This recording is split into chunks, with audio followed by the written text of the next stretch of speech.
नमस्कार मित्रों, आप सबका फिर से स्वागत है इन समराइज्ड माय यूट्यूब चैनल। आज बात करेंगे सिख मुगल रिलेशनशिप्स पे। मतलब ये दो बड़े एक धर्म जो रहे जिन्होंने खासतौर पे नॉर्थ इंडिया का जो हिस्सा है उसको डोमिनेट किया, आज भी करते हैं। इन दोनों के अपने रिलेशनशिप्स क्या थे। आज का दिन इसलिए चुना क्योंकि आज 9वें गुरु तेग बहादुर का शहादत दिवस है। आज ही के दिन औरंगजेब गॉट हिम असैसिनेटेड, तो आज उनका शहीद दिवस है। उनको खिराज अकीदत, उनको प्रणाम, उनकी स्मृतियों को नमन, उनके आदर्शों को नमन। लेकिन एक ये इतिहास की एक बहुत अजीब बात होती है। इतिहास बहुत कंटिजेंसीज पे ऑपरेट करता है, बहुत सारे अलग अलग स्तरों पे चलता है।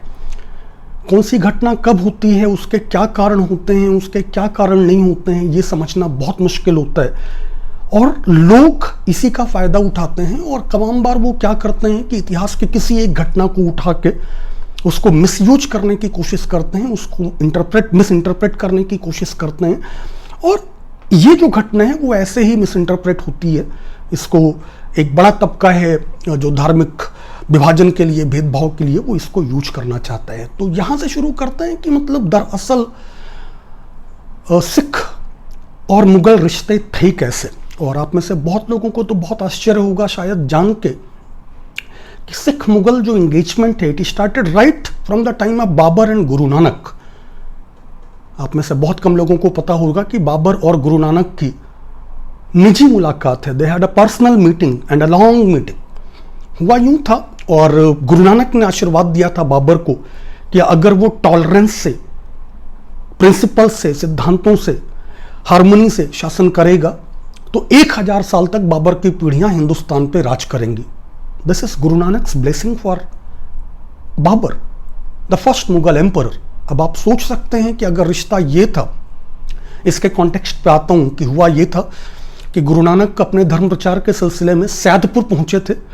सैदपुर अब उसको ऐमानाबाद बोलते हैं और वो सैदपुर से ऐमानाबाद उसी टाइम हो गया था। गुरु नानक और बाबर के कुछ समय बाद ही नए नवाब ने नाम बदला था। लाहौर से पूरब में, ईस्ट ऑफ लाहौर, ये उस टाइम बिजनेस का सबसे बड़ा सेंटर था, सैदपुर कह लें या ऐमानाबाद। और वहां पहुंचे थे गुरु नानक जी धर्म प्रचार के सिलसिले में। और यही वक्त था, मतलब वो बाबर के हमले से कुछ ही पहले। और बाबर ने हमला किया, बाबर की फोर्सेस आई, they invaded, they destroyed Eminabad like to pieces, they razed the city. और वहाँ के जो बहुत धनवान हिंदू थे, मुस्लिम थे, ये सारे लोग, उनको बहुत बर्बरता से मारा गया। जनता के बारे में उतनी जानकारियाँ नहीं मिलती, जनता को जनरली मारा नहीं गया, उनको पकड़ के जेल में डाला गया। और बाबर की सेनाओं ने दे arrested even Guru Nanak and they took him to the jail. लेकिन जो जेल के गार्ड्स ने उनको देखा, जब बंदी रक्षकों ने उनको देखा और उनको समझ में आया कि ये कोई बहुत पीर फकीर है, ये बहुत संत हैं, तो उन्होंने तुरंत बाबर को खबर भेजी। उसके पीछे कुछ अंधविश्वास भी नहीं, लेकिन वो कहानी फिर सब कभी। तो उन्होंने तुरंत बाबर को खबर भेजी कि मतलब आपने कोई बहुत अच्छे आदमी को, एक संत को गिरफ्तार कर लिया है, आपको तुरंत छोड़ना चाहिए उन्हें। Babur did not even like gave the release orders from his tent, no. Babur को यह खबर मिली तो बाबर उनसे मिलने आए। बाबर ने उनको तुरंत रिहा किया और उनसे इल्तिजा की, उनसे प्रार्थना की, उनसे विनती की कि उनके टेंट में आए और बात करें। बहुत लंबी बातें हुई बाबर और गुरु नानक की। और गुरु ग्रंथ साहिब में, मतलब बाबर वाणी, बहुत कम जो हिस्टोरिकल इश्यूज गुरु ग्रंथ साहिब में, उनमें से एक बाबर वाणी भी है जो बाकायदा लिखी हुई है कि, और जिसका जिक्र करते हैं। बहुत सारी ऐतिहासिक घटनाओं का जिक्र गुरु नानक ने नहीं किया, लेकिन इस घटना का उन्होंने बाकायदा जिक्र किया। और ये जो एक बात है अपने आप में, तो मतलब अगर आप देखें, और उसके अंत में कहा जाता है कि उन्होंने उनको आशीर्वाद दिया ही, ब्लेस्ड हिम, कि अगर तुम राइटवस रहोगे, अगर तुम न्याय के रास्ते पे चलोगे, पीसफुल रहोगे, इंटॉलरेंट नहीं बनोगे, तो मुगलिया सल्तनत 1000 साल तक भारत पे राज करेगी। नहीं करोगे तो 7 पीढ़ियों में वो उतर जाएगी। आप एक और बात देखें, सिक्खी में, मतलब गुरु ग्रंथ साहिब में जो शब्द हैं, जो खुद नानक के लिखे हुए शब्द हैं, उनमें से एक है जो मुझे बहुत अच्छा लगता है। अव्वल अल्लाह नूर अपाया, कुदरत के सब बंदे, एक नूर तो सब जग उपजा, कौन भले कौन मंदे। अव्वल इस पहले, पहली बार अल्लाह ने प्रकाश पैदा किया, नूर पैदा किया, उसी नूर से कुदरत बनी और उस कुदरत के सब बंदे। जब एक ही नूर से, एक ही प्रकाश से everyone is born, then how can be like someone high and someone low? कि कोई फिर ऊंचा और कोई नीचा कैसे हो सकता है? तो जब अगर गुरु ग्रंथ साहिब में सीधे सीधे आप अल्लाह के एक नाम से शुरू कर रहे हैं, अल्लाह को क्रेडिट देते हुए शुरू कर रहे हैं, तो कम से कम इन दो रिलीजियंस के जो रिश्ते हैं वो और कुछ भी इंटॉलरेंट तो नहीं हो सकते। इसके बाद अगर अब आगे बढ़े हम, तो बाबर ने गुरु ग्रंथ साहिब, गुरु नानक के दी हुई सीख का पालन किया। उसकी बाबरी मतलब जो बाबरनामा है बाकायदा, उसमें लिखा, जो अपनी अगली पीढ़ियों को संदेश दिया कि सबके धर्मों की रक्षा करना, सबके धर्मों की हिफाजत करना, न्याय से रहना, ये बाबरनामा में बाकायदा है। कुछ लोग ये भी बोलते हैं कि बाबर बैंड काउ स्लॉटर। इसके बारे में चूंकि मैं बहुत ढूंढा लेकिन मुझे कोई डेफिनेट वो नहीं मिला, तो मैं इस पे नहीं बोलूंगा। लेकिन अगर बाबर कह रहे हैं कि सबके धर्म का पालन करना, सबके धर्मों का सम्मान करना, तो काउ स्लॉटर अगर भी बैन करवाया हो तो मुझे कोई आश्चर्य नहीं होगा। अगले रिश्ते देखें, हुमायूं तो 4-5 साल सत्ता में रहे, ज्यादा जिए नहीं। उसके बाद आए अकबर, और अकबर के रिश्ते गुरुओं से बहुत ही अच्छे थे। अकबर का जो मतलब टाइम है वो चौथे गुरु रामदास का टाइम है। गुरु रामदास से उनकी मुलाकात है, एम्परर अकबर मेट गुरु रामदास और उनका आशीर्वाद लिया। स्वर्ण मंदिर की जो जमीन है वो अकबर की दान की हुई जमीन। ये रिश्ते इतने अच्छे थे कि अकबर ने वो जमीन दान की जहां पे आज स्वर्ण मंदिर, जो बेशक सिखों के सबसे बड़े धार्मिक स्थलों में से एक, क्या है, शायद सबसे बड़ा धार्मिक स्थल है, उस स्वर्ण मंदिर की जमीन जो है वो मुगलों की दी हुई जमीन। उनके रिश्ते केवल गुरु रामदास से अच्छे नहीं थे। अकबर की एक और मतलब खास बात थी, उनके बाद के जो गुरु हुए अर्जुन देव, उनके भी रिश्ते बहुत अच्छे थे। और कहते हैं, मतलब हिस्टोरिकल एविडेंस मैं ढूंढूंगा अभी, मतलब लेकिन जो लीजेंड है कि अकबर वेंट टू अमृतसर या जहां भी, मतलब आनंदपुर, जहां भी गुरु का उस टाइम ठिकाना रहा हो, और उन्होंने लंगर छका। और जो पेंटिंग्स मिलती हैं, जो तस्वीरें नहीं मिलती हैं, जो पेंटिंग्स मिलती हैं, they clearly show Akbar sitting down, कि गुरु ऊंची तख्ती पे बैठे हैं और अकबर नीचे बैठे हुए हैं। तो इसका मतलब है कि रिलेशंस फिर भी बहुत ठीक थे। तो पहले दिन के टाइम तो बिल्कुल ठीक हुआ, फिर चीजें खराब कहां से हुई। और ये इतिहास की सबसे बड़ी बदनसीबी है, ये इतिहास की सबसे बड़ी दिक्कत है कि इतिहास जनरली योजनाबद्ध नहीं चलता है। You can not plan history. इतिहास जनरली कंटिजेंसीज पे चलता है। आप कुछ करना चाहते थे, नहीं करना चाहते थे, इसका मतलब नहीं है। कुछ हुआ और उसके बाद इतिहास की धारा बदल गई। किसी ने ऑस्ट्रिया के राजकुमार पे गोली चला दी, उसका कोई नहीं जानता था कि ये बात एक फर्स्ट वर्ल्ड वॉर में बदल जाएगी, लेकिन वो हो गया। कांग्रेस ने टोटल फ्रीडम नहीं देने के अंग्रेजों के निर्णय के खिलाफ 1939 में अचानक से अपनी मिनिस्ट्रीज छोड़ दी। और मुस्लिम लीग को, जिसको कोई ट्रैक्शन नहीं मिला था उसके पहले, उसको अचानक से एक पूरा री लाइफ मिल गई, उसको जीवन मिल गया, कि मतलब फिर से उन्होंने अपना पूरा एक इतिहास बदल गया।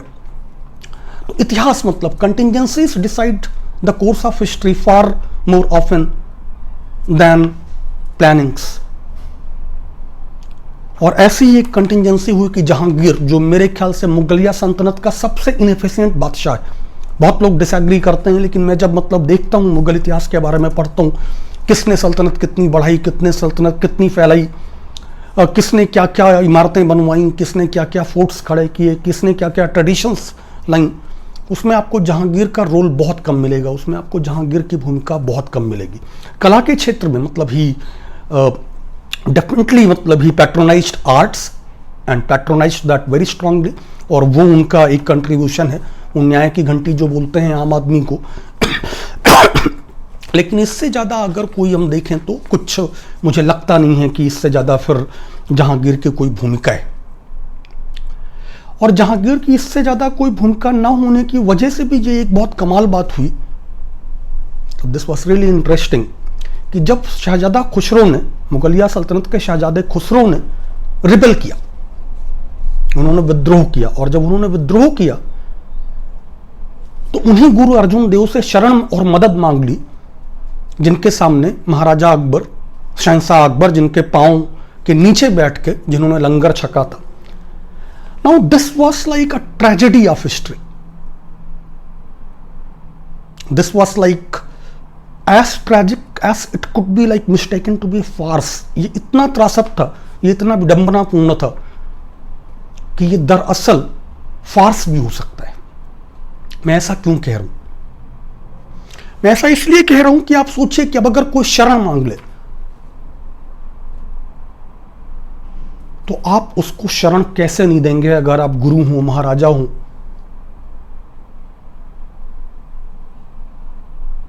अकबर की एक जो बड़ी लड़ाई है हकीम खान सुर वाली, वो इसीलिए है कि महाराज ने उनको शरण देने से मना नहीं किया, शरण दी.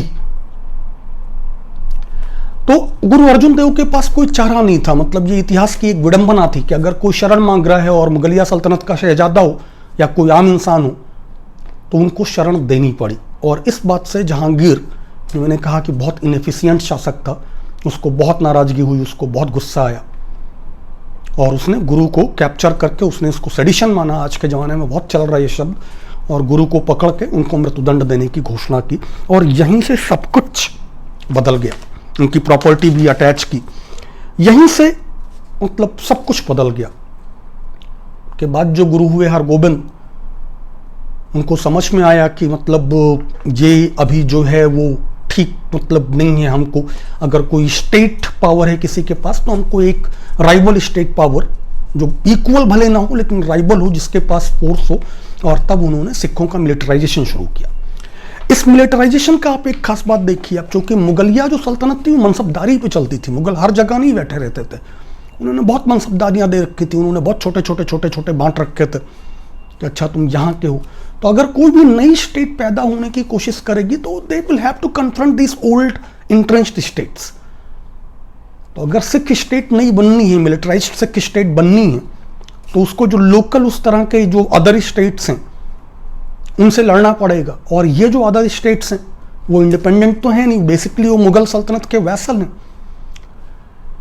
तो इतिहास ने जो एक हादसा शुरू किया, उस हादसे का परिणाम यहां तक जाना था कि अब सिखों और पंजाब में जो केंद्रित रियासतें थीं, मुगलिया वैसल स्टेट्स, मुगलियों के मतलब मुगल सल्तनत के जो अंदर काम करने वाले जो स्टेट्स थे, उनमें लड़ाइयाँ होनी शुरू हुई. और इन लड़ाइयों में बेशक इसके बाद मुगल सल्तनत started like looking the six बस सस्पिशन कि आप आर्मी क्यों बना रहे हैं, आप फौज क्यों बना रहे हैं, आप एक इतना गढ़ क्यों कर रहे हैं, आप फोर्टिफाई क्यों कर रहे हैं. उसके बाद लगातार 3 लड़ाइयाँ हुई. और कमाल की बात यह है कि तीनों में 1628 में पहली लड़ाई हुई, फिर 1631 में हुई, फिर 1634 में हुई. और तीनों में सिखों ने हराया. फिर सत्ता में आया औरंगजेब. और औरंगजेब की दिक्कत ही यही थी कि मतलब औरंगजेब की जो लड़ाई थी दारा शिकोह से, वो मतलब कभी कभी लगता है कि ये कितना एक अजीब बात है. खुसरो के वक्त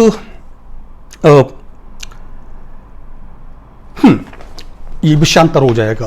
तो औरंगजेब का जो रिलीजियस एक उसने मतलब जो टर्म दिया मुगल सल्तनत की पॉलिसी मेकिंग को, उसका असर और भी पड़ना था. जिजिया कर लगाना और तमाम सारी चीजें. फोर्स्ड कन्वर्जेंस पे भी जो मतलब कश्मीर में जो बहुत सारे जो कर रहे थे मुस्लिम नवाब उस इलाके में, इस पे कश्मीरी ब्राह्मणों ने अब गुरु तेग बहादुर से मदद मांग ली. ये इतिहास की दूसरी त्रासदी थी, जिसके बाद फिर उसके बाद कोई पॉसिबिलिटी बची नहीं थी कि अगर अब गुरु से मदद मांगी है तो गुरु को मदद करनी पड़ेगी. इसके पहले भी और भी बहुत सारी घटनाएं हैं. कभी इसी मुद्दे पे फोकस करूंगा, केवल सिख मुस्लिम रिलेशंस पे, सिख मुगल रिलेशंस पे. आज चूंकि नानक साहब की बात भी याद आ गई तो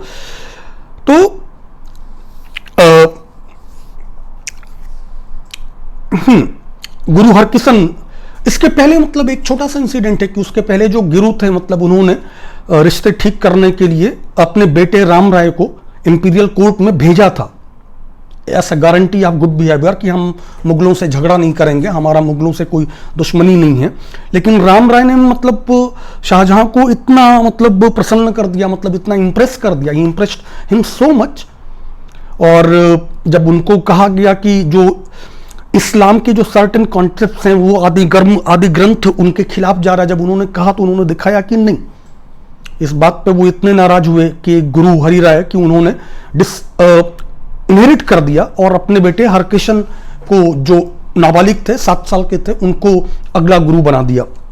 खैर वो बहुत जल्दी ही चले गए। फिर तेग बहादुर गुरु बने और तेग बहादुर से जब कश्मीरी हिंदुओं ने मदद मांगी, कश्मीरी ब्राह्मणों ने मदद मांगी, तो गुरु को मदद करनी ही थी। और फिर उसके बाद जो लड़ाई हुई उसमें औरंगजेब कैप्चर्ड हिम और औरंगजेब ने उनका सर कलम करवाया। अगर ये ना हुआ होता तो क्या होता, अगर खुसरो ने मदद ना मांगी होती तो क्या होता। इतिहास बहुत, मैंने कहा कि कंटिंजेंसीज पे चलता है, वो इस पे चलता नहीं कि अगर ये हुआ होता तो क्या होता, वो हुआ होता तो क्या होता। इतिहास ऐसा होता है कि जो होता है वो हो जाता है, अब ये हो चुका है, we can not turn it back. खैर उसके बाद गुरुद्वारा शीशगंज में जहां पे मतलब, लेकिन औरंगजेब का दूसरा था, मतलब कि उन्होंने तो सरमत का भी सरकलम करवाया था, लेकिन गुरु गोविंद सिंह का जो सरकलम करवाना था उसमें रिलीजन की भूमिका नहीं थी। सॉरी, माफी चाहता हूं। गुरु तेग बहादुर का जो सरकलम करवाना था उसमें कोई भूमिका नहीं थी रिलीजन की, सिक्खी की कोई भूमिका नहीं थी। वो एक बेसिकली टेरिटोरियल वॉर था। सल्तनत के सामने एक राइवल खड़ा हो रहा था, गुरु अर्जुन राय की तरह सल्तनत के सामने एक राइवल खड़ा हो रहा था। राइवल फोर्सेस हमेशा सल्तनत तो होती हैं, वो अपने आप को, अपने लिए उनको खतरे के बतौर देखती हैं। और ये जो दिक्कत थी उसमें यह हादसा, एक अशोक ने अपने भाइयों को मारा, पृथ्वीराज जयचंद की कहानी हम जानते हैं, राणा सांगा ने बुलाया बाबर को, ये तमाम सारे इतिहास के जो किस्से हैं वो हम जानते हैं कि जो पावर की जो लड़ाइयाँ हैं, जो सत्ता की लड़ाइयाँ हैं, वो ऐसे ही चलती हैं। इसमें एक और बात जोड़ूंगा, गुरु गोविंद सिंह पे कभी अलग से एक करता हूं, क्योंकि मतलब गुरु गोविंद सिंह के बारे में बहुत कम लोग ये जानते हैं कि जैसे उनको और औरंगजेब की जो लड़ाइयाँ हैं वो जैसे दिखाई जाती हैं वैसे हैं नहीं, तो उन पे एक कभी। लेकिन एक बात अगर मैं आपसे पूछूं कि मतलब जो लड़ाई हुई, मतलब जो गुरु गोविंद सिंह की जो लड़ाइयाँ हुई, क्या वो मुस्लिम सिख, मुगल सिख लड़ाइयाँ थी? चमकौर की जो लड़ाई है, आनंदपुर साहिब की जो लड़ाई है, उसमें मुगल सल्तनत के साथ कौन खड़ा था? हिमाचल से लेकर के जम्मू तक फैली हुई जो तमाम हिंदू स्टेट्स थी, जो राजपूत स्टेट्स थी, वो किसके साथ थी? They all were part of Mughal army. All the hill states were Rajput and they were all with Aurangzeb. Can you really call it religious war then? कि वहां पे जितनी भी फौजें हैं, जितने भी स्टेट्स हैं, हिंदू स्टेट्स, वो उनके साथ हैं। इसी पे मुझे हमेशा ये भी याद आता है कि तेग बहादुर ने जब औरंगजेब ने गुरु तेग बहादुर का सर कलम करवाया तो औरंगजेब का सेनापति कौन था? सवाई राजा जयसिंह ही तो था। तब उनके सरकार में, तब उनकी सल्तनत में सबसे ऊंचे पदों पे कौन लोग बैठे थे? मान सिंह थे ना, सॉरी जसवंत सिंह थे ना। तो जब आप इतिहास देखते हैं तो आपको इतिहास में बहुत कुछ देखना पड़ता है। औरंगजेब ने गुरु को धोखा दिया, ये एक बात है कि जब ये हुआ कि सेफ पैसेज दे देंगे, और उसके बाद जब वो निकले और हमला हुआ, जिसके बाद दुनिया की सबसे महान लड़ाइयों में से एक चमकौर की लड़ाई है, जहां पे 40 सिख लड़े और ऐसा लड़े कि 1.25 लाख ते एक लड़ाऊं। मतलब वो गजब, मतलब वॉरफेयर का वो एक उरूज है, लेकिन वो रिलीजियस नहीं है। वो एक इंट्रेंच्ड पावर की, एक उभरते हुई पावर से लड़ाई है, जिसमें जो पुरानी इंट्रेंच्ड हिंदू पावर्स हैं वो इंट्रेंच्ड मुगल पावर के साथ खड़ी। मुगलों से जो आखिरी लड़ाई हुई गुरु गोविंद सिंह के, हाँ उसके बाद उन्होंने जफरनामा लिखा जिसमें बाकायदा गुरु गोविंद सिंह ने औरंगजेब से पूछा, कुछ कुछ तारीफें भी की लेकिन ज्यादा सवाल किए रिलीजियस परसिक्यूशन से लेकर के तमाम चीजों पे, लेकिन जो सबसे बड़ा सवाल था कि वो राजा क्या जो अपनी जुबान पे कायम ना रह सके। खैर गुरु गोविंद सिंह की जो आखिरी लड़ाई हुई मुगल सल्तनत से वो 1706 में हुई। 1706 में उस लड़ाई के बाद खिदराना में जहां पे मुगल हारे, और उसके बाद अगला 1 साल ही जिंदा रहे औरंगजेब और उन्होंने फिर कुछ किया नहीं। गुरु गोविंद सिंह ने जफरनामा पर्शियन में लिखा था, मतलब अगर भूले हूं तो ये बात कर दूं। उसके बाद बहादुर शाह सत्ता में आए और बहादुर शाह ने बाकायदा पीस ट्रीटी की। उन्होंने फिर सिखों को परेशान नहीं किया। सिखों ने फिर और मुगल और सिख स्टेट्स में, मतलब फिर सिख स्टेट उसके बाद बनी एक्चुअली। ये जो लड़ाई थी उसके बाद यही सिख स्टेट का आधार बनी, लेकिन उसके बाद फिर कोई मुगल सिख लड़ाई नहीं। 1857 तक मुगल राज है, जैसा है जितना है, लेकिन उसके बाद फिर कोई मुगल सिख लड़ाई नहीं। उसके बाद जो लड़ाइयां हैं वो सिखों के पेशवाओं से, मराठों से। उसके बाद जो लड़ाइयां हैं वो आप देखिए किसकी किसकी हैं आपस में, उसमें कौन कौन किस किस तरफ खड़ा है। तो इतिहास जो होता है वो ऐसा होता है। एक दिन केवल गुरु गोविंद सिंह पे करता हूं और उनके रिश्तों पे मुगल स्टेट से। तब तक के लिए फिर मिलते हैं, और अगर ये वीडियोस अच्छे लग रहे हों तो चैनल को जरूर फॉलो करें, सब्सक्राइब करें, इन वीडियोस को लाइक करें, अपनी प्रोफाइल्स पे शेयर करें, साझा करें, अपने मित्रों से भी शेयर करें और साझा करें, उनको व्हाट्सएप ग्रुप्स में भेजें जिससे लोग और बेहतर समझ सकें। फिर मिलते हैं, bye bye, see you all.